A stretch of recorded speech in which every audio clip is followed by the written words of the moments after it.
Tori Jackson. I'm here with Spencer McIntyre and Sydney Green, and today we are going to talk about affective economies and frame it through Ahmed's theory. So, Spencer, you want to start introducing yourself? Hi, I'm Spencer. I'm a senior at Arizona State University. I am a double major in Women and Gender Studies and Family and Human Development.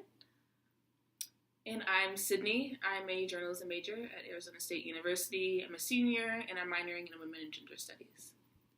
All right, so I'm going to talk just a quick intro.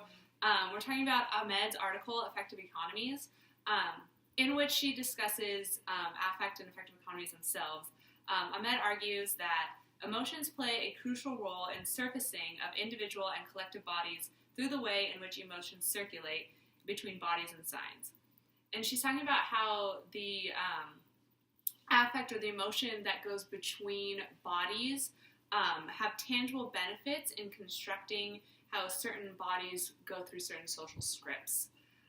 The importance of Ahmed's definition of these affective economies is that there is a subject and an object. Is it still recording? It still is. Okay, cool. Fucked. There is a subject and an object. And she talks about how the subject often takes place of white national bodies, and the object are usually people of color. So, also, just for context, Ahmed claims that affect has historical constructions. So, one of the emotions that Ahmed discusses is fear, and how the affective economy of fear has been set up between white and black bodies. She says that fear opens up past histories that stick to the present, and that the authors of fear aren't necessarily the present white bodies, but are just like historical contexts in which white bodies and bodies of color have their lived realities. So we're going to apply this to online journalist spaces, specifically feminist journalist spaces, and talk about how fear works against usually women of color in these spaces. So we're going to start directly pulling from Ahmed's essay. Then we're going to talk about Sydney, can I have your thing? Yeah. Whatever. Yeah, there we go.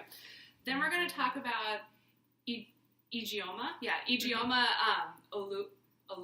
Yeah, Ijeoma Oluo's article on Rachel Dolezal. And we're going to just end with some closing thoughts, and Sydney's going to maybe share a little bit. Cool. A little bit. Yeah.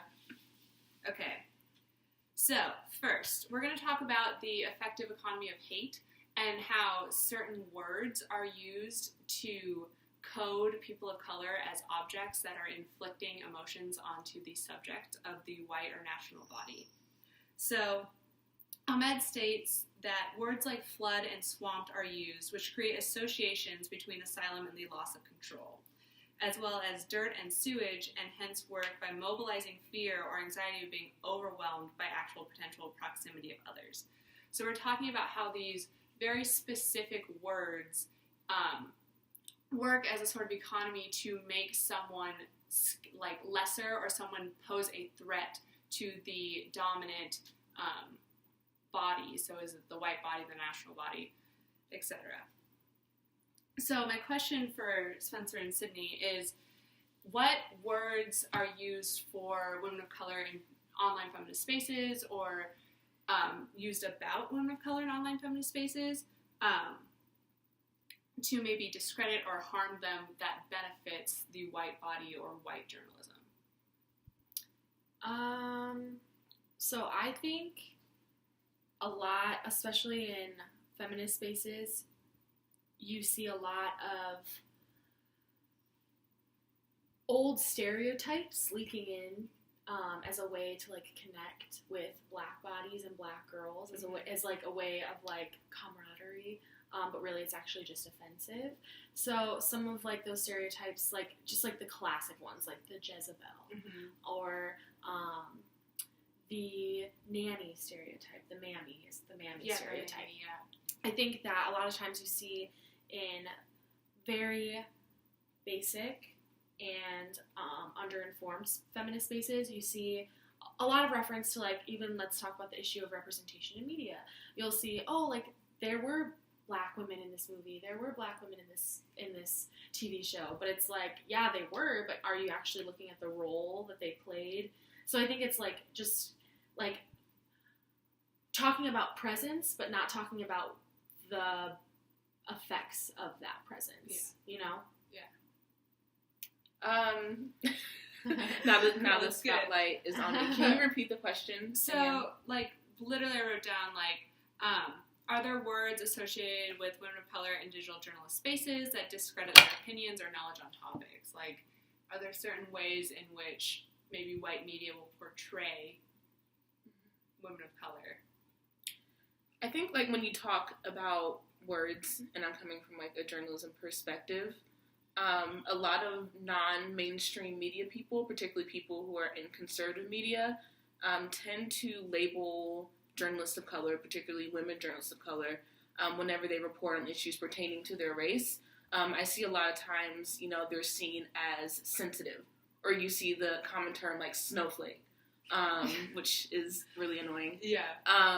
Or, you know, why do you get so easily offended? So it's almost like, you know, you're asking these people with these various identities and who carry this racial burden, why do you feel like that? You know, why do you get to feel like that? Why do you get to say those things? Like, why are you so against white people? It's like asking you to justify. It's asking you to justify your feelings. And so I feel like from a journalism perspective, I personally haven't, like, experienced people saying that to me, but a lot of, like, the black writers, writers of color that I do follow, whenever they write something that does pertain to race, they often get that kind of backlash.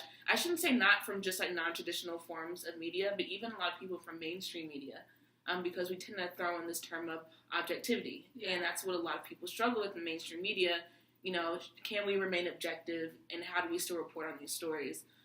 So, like I said, from non-traditional forms of media, I feel like a lot of people say that, but as well from, like, mainstream white media. Yeah, even looking at, like, I know, like, Sean King as a reporter gets a lot of backlash from Tommy Lauren. Yeah. Did get a lot of backlash from Tommy Lauren. Yeah.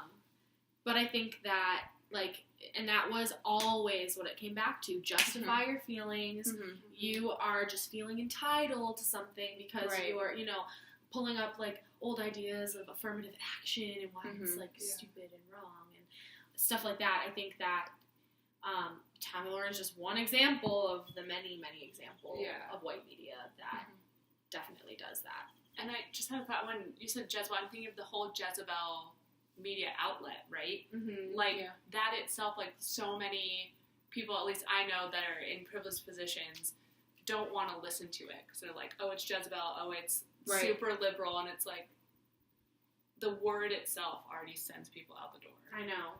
It's and it's like, no, I don't agree with everything on that website, but, like, the word itself is already discrediting, and it's so loaded in racial language. And that is like that's a untraditional media form too. Exactly. Which and it is, like, I think a lot of times too, white media has a big bias against black girl spaces, and they want to, like, tear them down for some reason, because, you know, you just never want a community to have, like, especially an underprivileged and underrepresented community, to have a space to actually express their lack of privilege and lack of representation, because that's very threatening to white bodies in their eyes.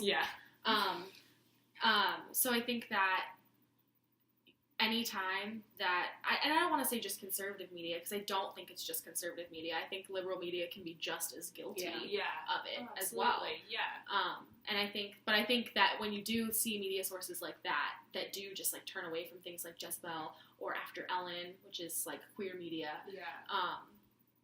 it's just because it's, like, threatening. It's like a threatening space. Any space that's uplifting to an oppressed group is threatening to the powerful. Yeah, which is exactly like Ahmed talks about in her Fear Economy, where it's like the objects, so like the Jezebel, the queer spaces, are threatening the white media. And it's like this economy of fear. Girl. You there. You know what we're talking about. All right. So, I kind of want to, like, flip it now with the... God, where's the thing? I will know how to pronounce her name by the end of this. Idiomas.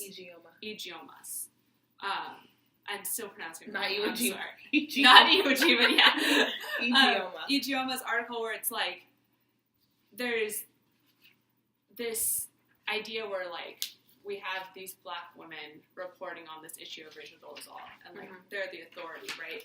And I feel like there's some benefit to that, which I kind of want to discuss before we critique the, like, problematic nature of white people relying on women of color to do the labor for them. The emotional labor. Exactly. But... And the physical labor, yeah. So, the article that Ijeoma wrote talks a lot about how, like, it's important for women of color, specifically black women, to report on this stuff because they do have the authority of, like, what it is to be a black woman. So, like, they have a lot more knowledge than Rachel Dolezal on what this means, and their perspective, I think, is the most important to hear on what's going on. So, I don't know. How do y'all feel about this, that, the other thing?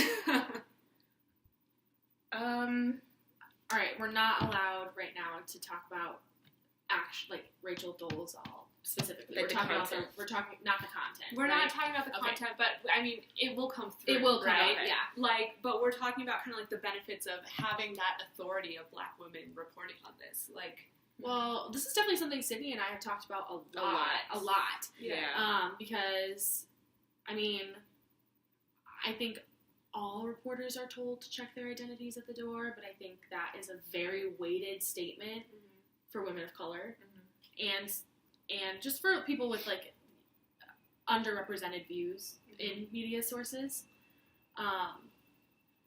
But in regards to this one, I think that black women absolutely have the authority to talk about this issue because no one is going to know the experiences of black women except for black women. Exactly. Like, no one is. Yeah. And I think that it's important, as we talk about often, to not check your identity at the door, because I think your identity really does inform your writing. It informs your art. It informs the questions that you're going to ask. It informs the way you're going to read the person you're interviewing. You know, I mean, it's easy to say, you know, forget about your identity and let it go when you go into an interview.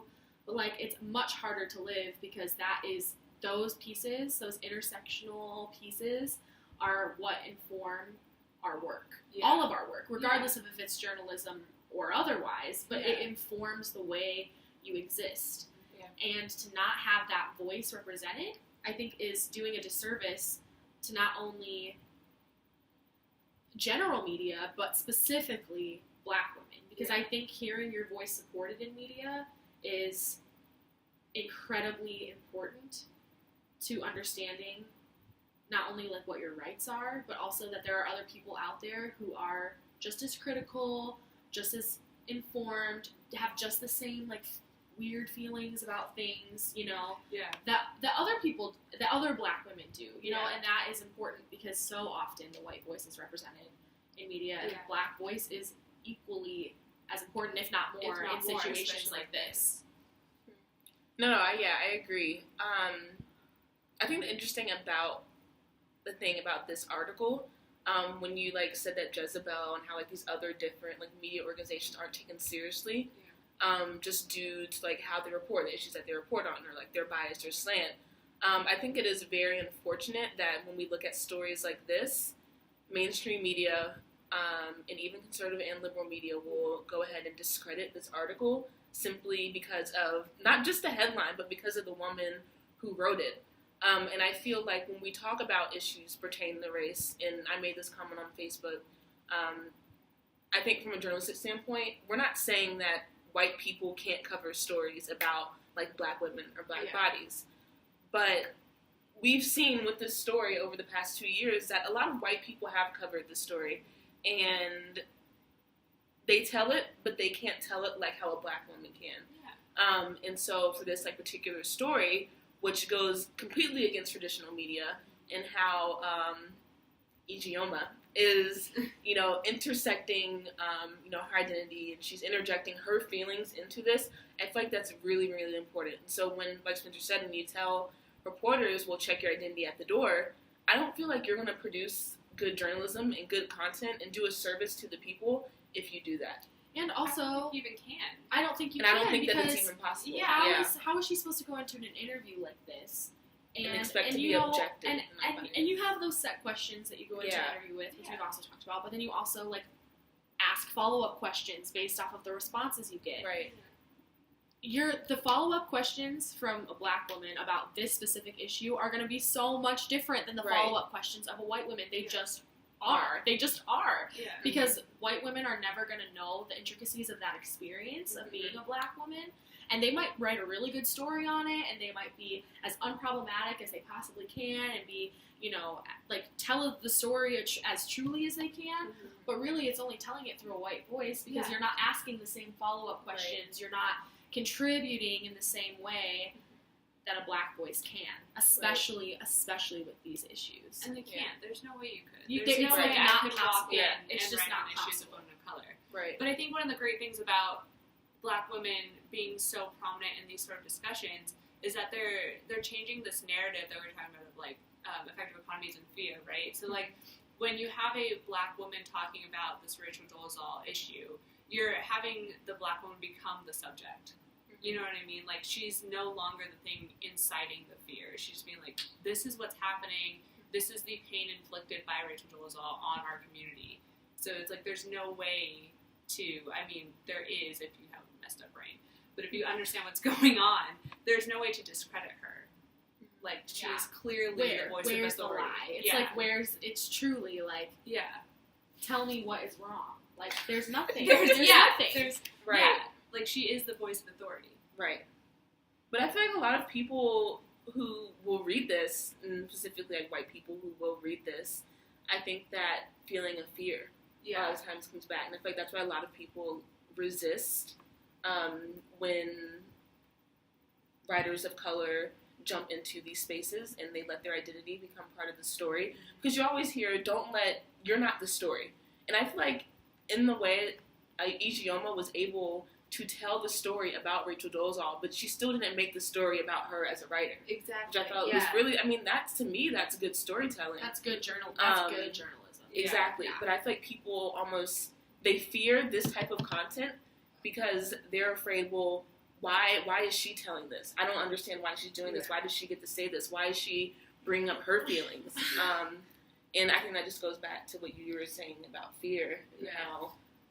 But at the same time, like, we see white journalists bring their feelings into it all the time, but because they're reporting to white people as the majority, no one questions it, because all white people are just going to feel that way. All people are going to agree with your opinions because you're reporting to. Yeah, and all people of color are historically constructed as, you know, the thing that did something wrong, or who did something wrong. Like, I think that also goes back into, like, even, like, feminist spaces. So often you can see black women framed as angry. Yeah. Angry is, like, such a word that's like, but you that's a defining characteristic like that. You see white women having, like, savior complexes, but, like, they're never angry, they're never rude. They're just like. But I think especially when black women are writing stories that pertain to black people and black bodies, it's always like, angry about something. Always gotta have something to say about issues like this. But I do remember when this story first came out, not Ijeoma's story, but I remember the Rachel Dolezal story.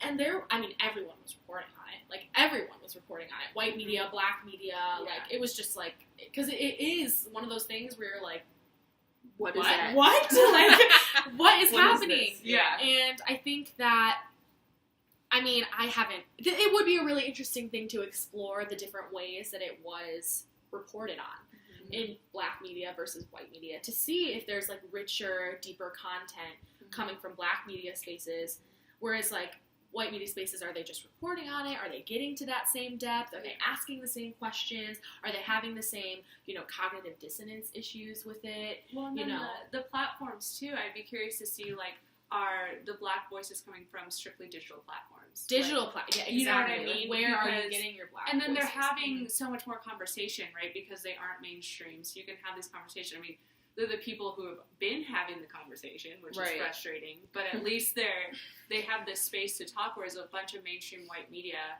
is just like on your television. You watch it. That's the truth. So, like, as going to be a journalist, like, Yeah. going into journalism as a field, how do you feel about mainstream media versus digital media, and where do you see yourself? Like, where, that's a pretty loaded question. Sorry. Let me just ask you about your entire future plans. Oh gosh, no. I think me personally, like, as I've been on, like, this journey of, like, I mean, it sounds, like, really corny, but, like, when you're on this journey of, like, okay, discovering, like, who I am as a Black woman, because, unfortunately, what a lot of times, you know, you have to just forget about all your identities in journalism, and you're just a reporter. And for me, I will not, and I cannot do that.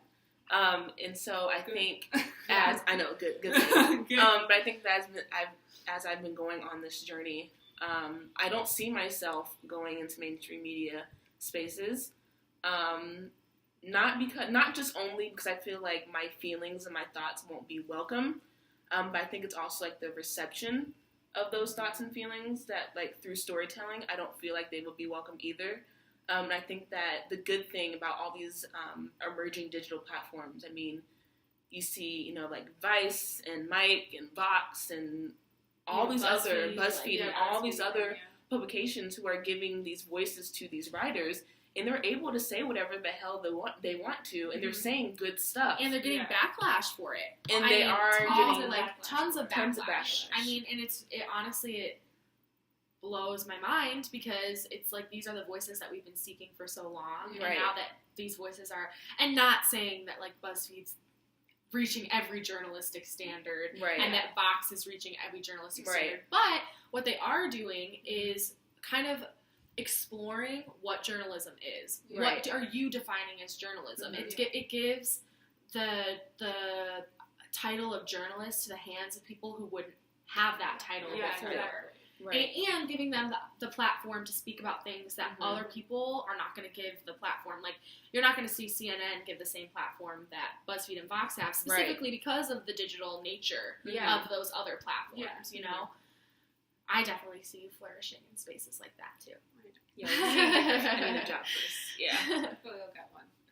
Who knows? You'll tell it like it is, and help educate white people like me. But in the same vein, too, I could also see you going into mainstream journalism and totally flipping it on its head and saying, like, no, like, and that's what we need. That's really what we need. It's not that we, you know, like, we can sit here and be like, oh, like, well, I'm going to pursue these things that are already giving me that platform. But in reality, like, that platform should be mainstream. That platform should be I was going to say that. It needs to be mainstream, but... Because those voices, like, the only thing that's going to do is benefit, societally benefit. Like, everybody, white people, like, they might not see it that way, but truly everyone will benefit from the balance of voices. That's what we're all about in America, right? You know, having that, like, diverse voices, equality, you know, wanting to hear all those opinions, diversity, you know, inclusion, Those are things that, like, America stands for, and if we're really going to stand by those values, then we need to be welcoming the diverse voices into those spaces, specifically. And I think, and I completely, like, agree with that, and I think that a lot of times the reason why a lot of these, like, mainstream media companies are so scared, like, something like this would never go onto, like, a CNN, Washington Post, like, ABC, like, it would not flourish there. I think that one of the big problems with that is because of leadership and who's leading. And also responsibility. Whose responsibility is it to get it there? Exactly. Does it always fall on Black reporters to get their stories in spaces like that? Or should it be white executives who reach down and say, like, this should be reported on, mass reported on. Everyone should know about this. So where does that, like, where do we, like, pull that responsibility to? Is it your responsibility to fight your way in? Or is it their responsibility to say, no, you deserve to be here. I'm giving you a seat at the table. You know, I'm not just inviting you to the party, but you're sitting at my table. Because that's really what the issue is right now, I think, in mainstream journalism, is that finally Black people have the invitation to the party, Right. But they are not given a seat at the table. Right. Yeah. So it's like, and they didn't really, thanks, in I my guess. opinion, get an invitation. It's like they went to the party themselves. Yes, Like, they can't. yes. They Like, made they- space. They're like, they we're crashed here. the party, like, they we're crashed the here. party. Yeah. So what's next? Yeah. Yeah. Yeah, and I feel like a lot of people are just they're very resistant to that change, and like those people most of the times who are white higher ups, they don't want to make that leap Because it seems threatening. And it that's what it seems comes very back to. very And I threatening. think it's a threat of both people of color and youth. Like, young people are coming in and they're finding all these digital spaces. They're like, no, this They're is our flourishing. media. This Yeah. is where we're going to This find is our where we're news. gonna go. Right. And so these mainstream medias are like silencing all these voices because Right. like, We're where's our discrediting them. yeah, we're discrediting Mhm. them because of like the capitalist system of like, well, we need to continue to flourish. Yeah, Right. we need to continue to make money off of Yeah. these stories. These Yeah. stories shouldn't necessarily... These stories don't necessarily have to be factual. They just have to be good enough for people to pay attention and for And our make ratings to money. go up and Yeah. views to go up. That's so all we what can it's, make it's money. all about money. It's Yeah. neoliberalism, man. It's And all young people, about money. It's- yeah. Yeah. and young people and people of color have access to write these stories, but they don't have access to like all the mainstream media necessarily to put their money there or to. These digital spaces are really awesome in the ways that they are busting down a lot of these things like classism. Like, now the news is accessible in a way that it has never been accessible before. Right. Yeah. You know, it's busting down things like racism because we're giving, you know, black voices the platform. And if young people are paying attention, which I like to think that there are at least a gentle majority are paying attention, Yeah. that they will hear these voices and these stories and empathize, because I think that's something that like our older generations lose maybe as they age, or as with the lack of education, increased ignorance, and with the feeling of being threatened. I think there's a big like overwhelming like, oh, this is threatening to feeling. us. Yeah. Because I mean, we talked about this a lot with in a lot of spaces with the election of Trump, that he was able to come as far as he did and get the office that he got because people felt threatened by equality, you know, but they don't view it that way. They're like, okay, my power is being threatened, but they don't actually realize that it's because they're becoming more equal and not less And they equal. don't have the language to understand that, because this sort of stuff, like, yes, it's everywhere. You can go out and access it. It's free. But if you're not told where to look, how is the average person supposed to find it? Which is why it's so smart for these digital companies to be present and have social media presence where young people are. Like, young people are on Twitter, so they all have Twitters. Young people are on Facebook, so they've got Facebook. Young people are on Tumblr, so they're on Tumblr, they're there. That's where they're reaching out, which is really smart on their part, because really this startup, I mean, I remember when BuzzFeed first like started, you know, and it was very small. Like, it was small. It was like not a lot of funding, but it's entertaining, and young people really liked it. They liked the voice that was there. It was diverse. It was young. It was millennial. It's a springboard for self-education. And there was so much content that was offered there. Tumblr too. So much content that was just diverse, and the idea of storytelling and connection and of empathy. Empathy has been a huge thing, I think, for our generation. And I think that comes a lot with being able to self-educate. And the more education you have, the more empathy that you can, and the more compassion, and the more responsible you feel to do that work. You know, so digital spaces are growing in very good ways. That's my conclusion. Digital spaces are growing in a lot of good ways. Yeah, I completely agree. Any last comments? You don't have to tell your life story. Just if you want to throw in a few sentences of like, cool dude, peace, thanks for the talk. Yeah, that's about mine. I don't even know. I mean, I just think that like just stuff like this is so important, and that's why I'm so glad that we're like even talking about this, because like this is the content that like I want to create and produce, and this is what needs to be like in the mainstream. Available to all. To everybody, because everybody needs to hear it. And to me, like, when I just think about it, I just think of it as a no-brainer. Like, duh. Everybody should have access to this. Everybody should know this. But unfortunately, like, a lot of people, due to their fear and them feeling threatened, they don't want to pay attention to this. So I would just say hire black writers, hire black editors. This was edited by a black woman. And it really, really does change the narrative, and it changes your content for the better. Yeah, think. for sure. Yeah. I think my final statement would be I obviously have a lot of feelings about this. And I think that a lot of it does come back to neoliberalism and the need to make money. And my next fear that I think that we've already started seeing and we will continue to see is using Black voices to make money. Yeah. And I think that is what I'm worried about. Cashing in on that diversity and inclusion. Yeah. And I think as much as I just like sat here and praised BuzzFeed and Vox and Vice, they're just as guilty. Problems. Yeah, Yeah, they're just as problems. guilty. They are also feeding into that neoliberalism and that capitalism and consumerism. And I think right now what's hot is diversity and inclusion. And I hope that that doesn't. It's not a trend. Yeah, that doesn't. Diversity is not a trend. Yeah, and I hope that doesn't lead to exploiting Black voices or but Black then, bodies. like, our work, or specifically, like, my work as, like, a white woman, is to, like, continue praising that diversity past the trend. Past the trend. So, it's continue criticizing it, of course, but continue praising it once the rest of the generation, like, gives up. They're like, cool, we've reached it, and it's like, we are activists. Yeah. You know? Yeah. Totally. Well, thank you, guys. Yeah. Yay! You're the best. We're so successful. Peace out. Peace out. Bye.